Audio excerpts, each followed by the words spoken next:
Oh my god. Hvað heldur að komi fyrir áðan? Ég var að kæra og ég svona leit ekki, þú veist, það er svona myndavél á bílnum sko þegar ég bakka og ég horfði ekki á myndavélina og var eitthvað svona, þú veist, lítið eitthvað svona og ég bakkaði og ég bakkaði á gamla konu með kerru.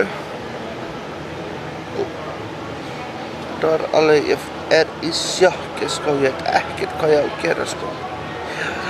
Jesús minn almáttugur.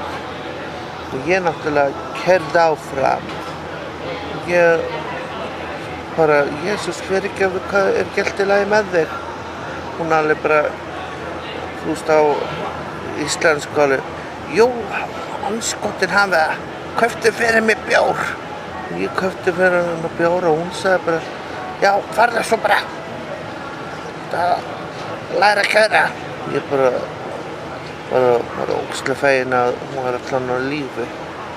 Með, þú veist. En það var ógeðslega sorglegur dagur. Hræðilegt að bakka gamla konu með búðakerru. Kerran var full á einhverju drasli sem hún var búin að tína, þú veist.